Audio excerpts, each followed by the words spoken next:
And even if it is single, it will be the king of jungle.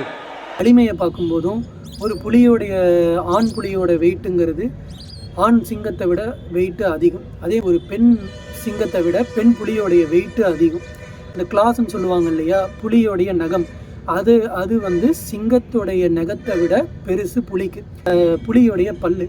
புலியோடைய பல்லும் வந்து சிங்கத்தை விட பெருசு. புலி வந்து சிங்கத்தை விட எடை அதிகமானது, பலம் வாய்ந்தது, சண்டை திறன் வாய்ந்தது. 4 limbs அப்படின்னு சொல்லுவாங்க. அதாவது புலியோடைய முன்னங்கால், மூட்டு எலும்புகள் அதெல்லாம் புலிக்கு சிங்கத்தை விட ரொம்ப வலுவானது, ஸ்ட்ராங்கானது. அதோடைய பாவ்ஸ்லேருந்து எல்லாமே வெயிட்டு அதிகம், சைஸ் அதிகம். ஸோ சண்டை போட்டுச்சுன்னா ஒரு சிங்கத்தால் சர்வைவ் பண்ணவே முடியாது. சரி, ஸோ அப்படி இருக்கும்போது இது சிங்கங்கள் இருக்கக்கூடிய 2 இடம் கிர் குஜராத், அதுக்கப்புறம் சவானா ஆஃப்ரிக்காவில். புலிகள் எங்கெங்கெல்லாம் இருக்குது? பனிமலையான சைபீரியா, ரஷ்யா ஏரியாஸில் இருக்குது. அதுக்கப்புறமேலு வெஸ்ட் பெங்காலில், அதுலேருந்து தான் வந்தது பெங்கால் டைகர் அப்படின்ற நேமே.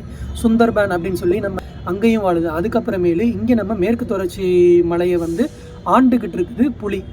ஸோ அதனால் சிங்கம் வந்து லயன் இஸ் அ கிங் அப்படின்றதெல்லாம் நம்ம ஒரு காமிக்குக்கு இல்லை சின்ன குழந்தைங்களுக்கு சொல்கிறதுக்கு வேணும்னா ஒத்து போகலாம். இல்லை சிங்கங்கள் வசிக்கக்கூடிய இடங்களில் மட்டுமே சிங்கங்கள் ராஜா அப்படின்னு சொல்லலாம். எல்லா விஷயங்கள்லையும் சிங்கத்தை விட புலி சிறந்ததாகவே இருந்திருக்குது. அப்படின்னும் போது நம்ம லயன் தான் மொத்த அனிமல் கிங்டத்துக்கும் கிங்கு அப்படின்றத நம்ம எப்படி எடுத்துக்க முடியுன்றது ஒன்று. And even if it is single, it will be the king of jungle.